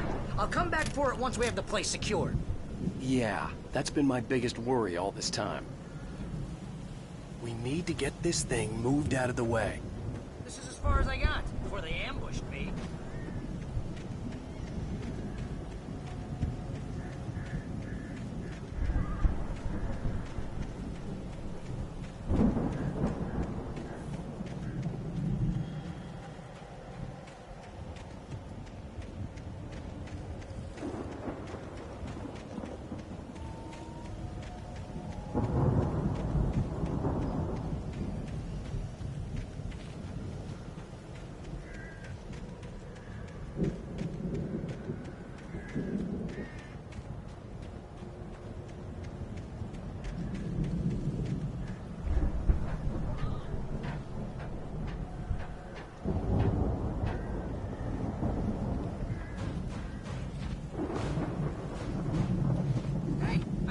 Wake here has something to say. What's that, Al? Ooh, I'm Alan Wake. I'm always right about everything. And if I don't get my way, I'll sulk all day long. I'm always intense and moody. It makes me very attractive and mysterious. Right now, I'm just standing here because I need my best friend Barry to carry me. But that's okay. I can just take him for granted. I think I see what you did there. Was pretty good. Wow. You want me to do my imitation of Barry Wheeler? No? They really went all out with this Viking crap, didn't they? Look at all this stuff. They must have done okay for themselves. Sleep. We all spend Night Springs. Man, somewhere between memories. fantasy and Hey, remember when I got you that gig? Your first real writing job. What got you started? Was this one of your episodes? In Night Springs. Tonight's episode, The Dream of Dreams. That's by someone else. We join Mr. Jones as he explores the endless dreamscape, only to be brought to a sudden stop by a decidedly mundane situation. A long line of people. Hey, Jones, right? Listen, we're gonna have to wait until this thing is complete.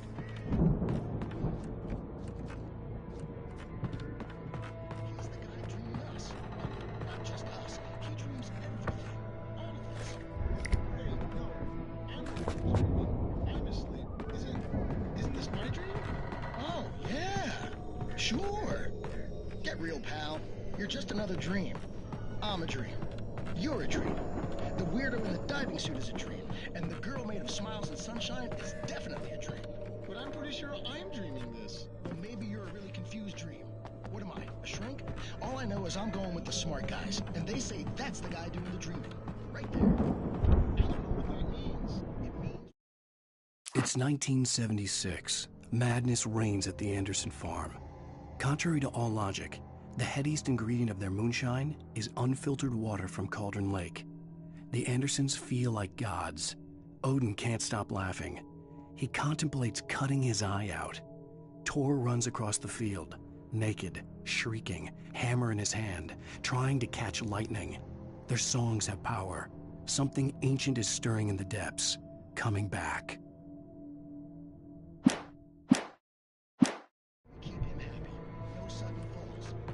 The Viking boat looked imposing, almost like a battering ram.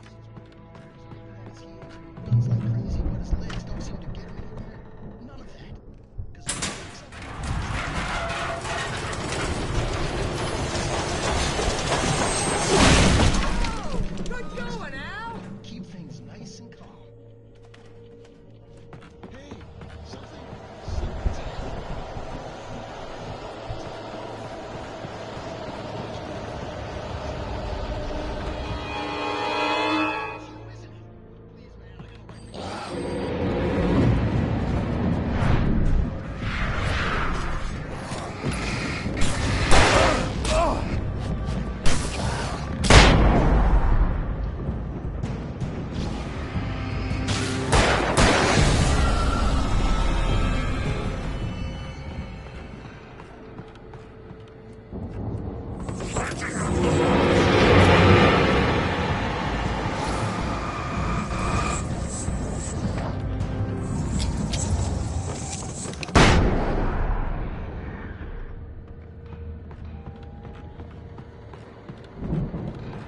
I think we can make it through here, Al!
Those geezers had quite a production going on. Ooh, you know what, Al? If we make it through this alive, I'm gonna start representing them. Yep, sell this stuff online, maybe get a reality show going, release a new single. Be careful, Al!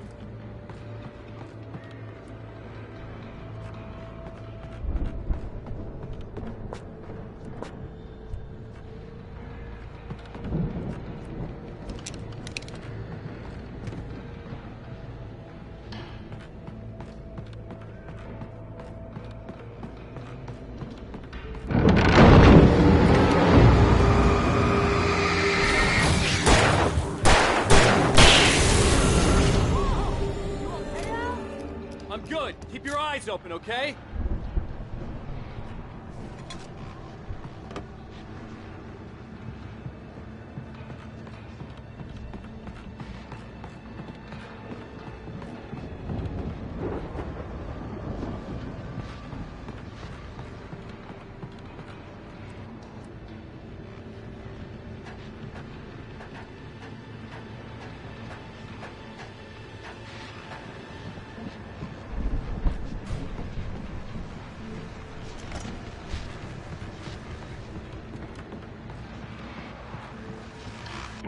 As you regular listeners know, I tend to work through the night, but I'm not the only one. Deputies Mulligan and Thornton are taking a couple of moments off their busy schedule to join me here in the studio. Boys, how busy are you? Deerfest is almost here, isn't it? That keeps you busy. Pretty busy, yeah. Actually, I could see the building that had to be the Andersons' home on the other side of the field. It wasn't far now. I wasn't worried about trusting the ramblings of two burned-out geriatric wrecks. They had the goods.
Is that you out there, buddy?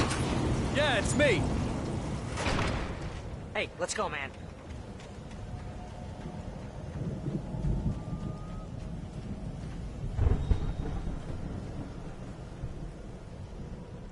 I think we're gonna have to work together to open this gate, Al. It looks pretty heavy. Ah! Hey, I think that's the farm on the other side of the field. We're almost there. This farm is a crazy place for crazy people. We should feel right at home then.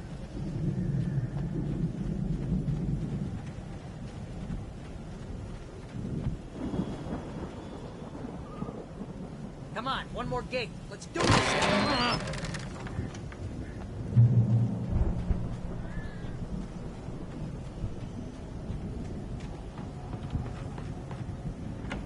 The lights are out. I guess we better check the fuse box.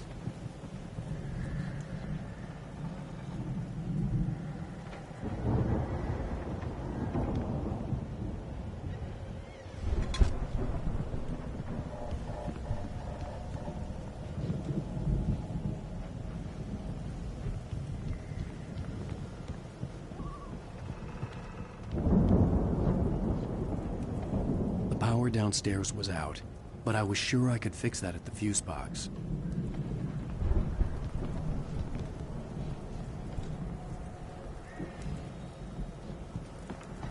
The power downstairs was out, but I was sure I could fix that at the fuse box.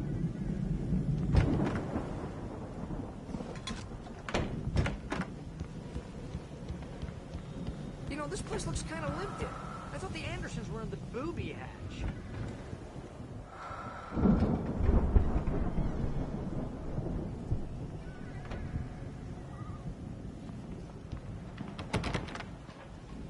Come on, Al, let's get the lights on, huh?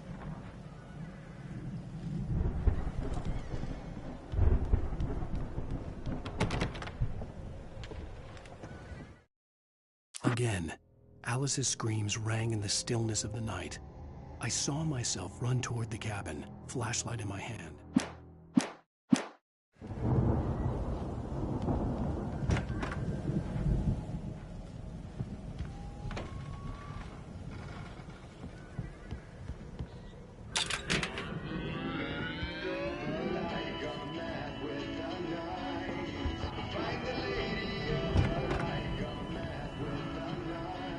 Can you hear that, Al? Music? Of course. We need to find where it's coming from. That's the message the Andersons talked about. That's the whole reason we're here. Lady of the Light? Oh, that's gotta be... What's-her-face? The crazy lamp lady from the town. Cynthia Weaver. Right. Must be.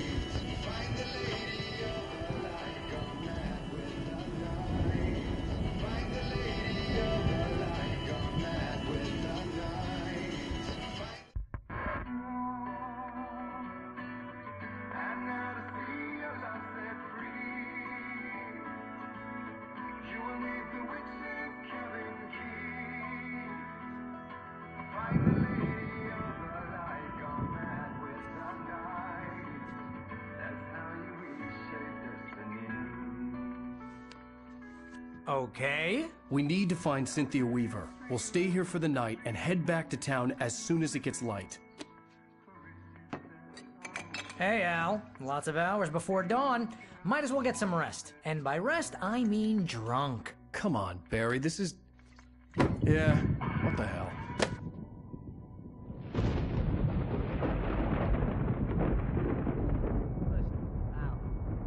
I'm sorry about Alice. No, seriously, because I know we don't get along, but we're gonna find her, right?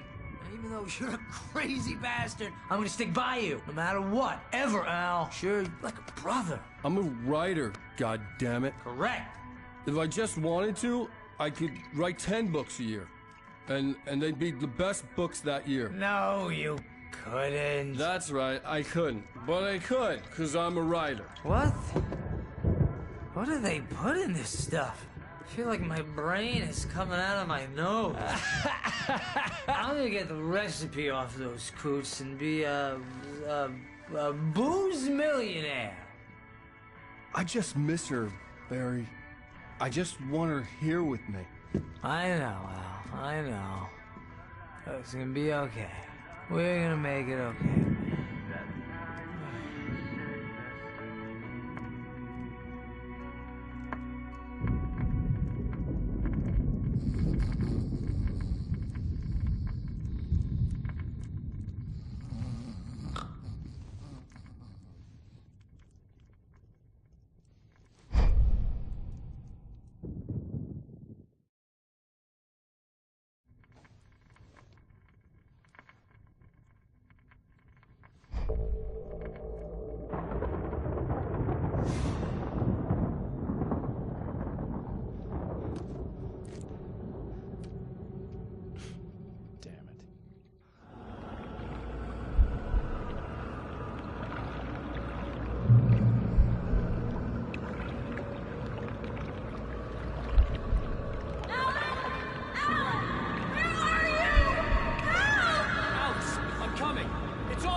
It was a crazy, drunken dream, and yet it was more than that. It was the truth, a suppressed memory unearthed by the Andersons' moonshine. I was there, an out-of-body observer. This was the night Alice and I had arrived at Bright Falls, the night Alice had disappeared. I had a chance to find out what had happened. I remembered being surprised to see the cabin dark. Alice would have never turned the lights off.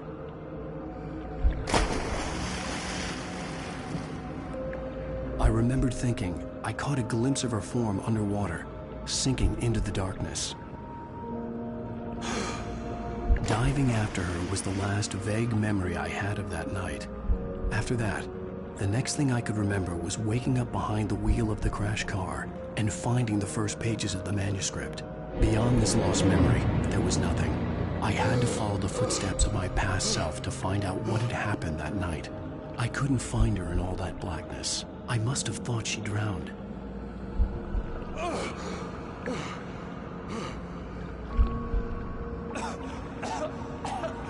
Alice! Jagger had Alice, and so she had me. Alice!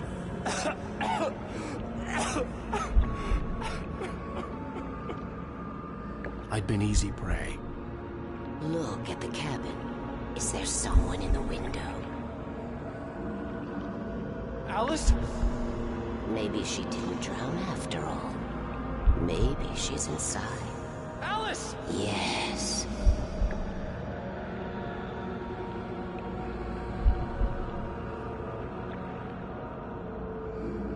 The dark presence had touched me.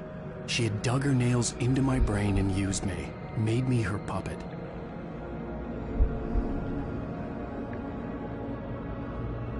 She must be here somewhere. Maybe upstairs in the study. Alice! Yes, that's where she is. You can apologize. Alice! You'll laugh at the whole thing together and put it behind Alice? you. She's not here. You were foolish to think so. No, she's dead. She drowned.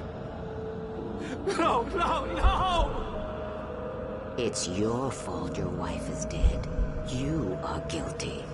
All she wanted was to help you right. You killed her. Oh, hush. There's still hope. Cauldron Lake is a special place.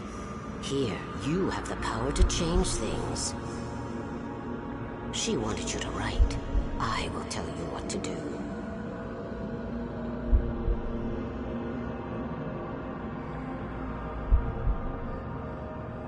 You can write her back. The story will come true, and all will be well again. She had Alice, and the manuscript was the ransom for her.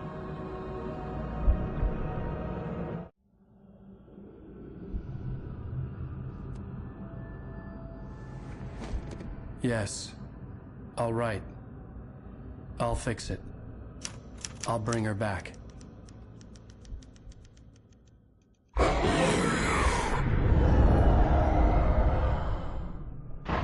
No. I wrote it.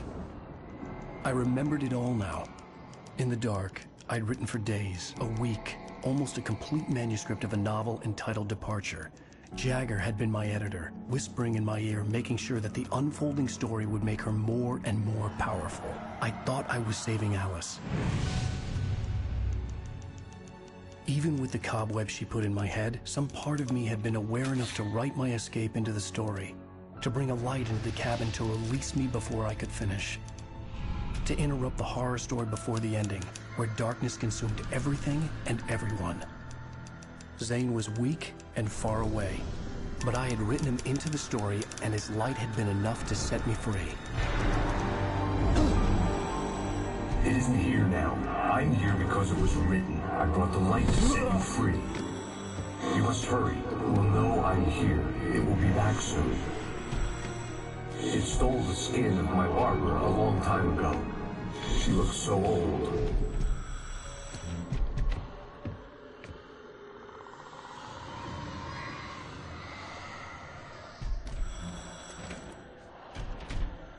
I had woken up, confused and groggy, my mind consumed by darkness and fear. All I could do was to escape.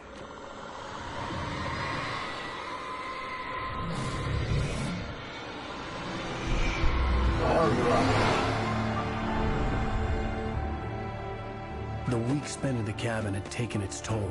I was barely conscious, and fading fast.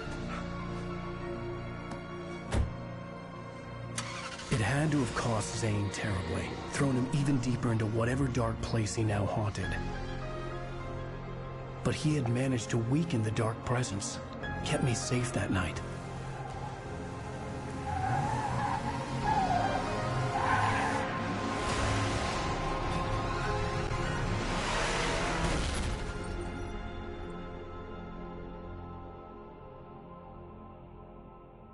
I wrote it.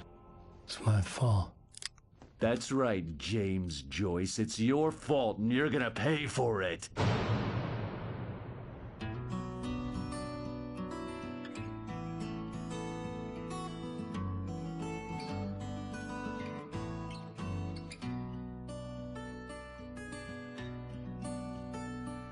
There's an old town road with mystery of Tom the poet and his muse, and a magic lake which gave a life to the words the poet used. Now the muse she was his happiness, and he rhymed about her grace, and told the stories of treasures deep beneath the blackened waves. Till in the stillness of wonder, still in its misty crown, the muse she went down to the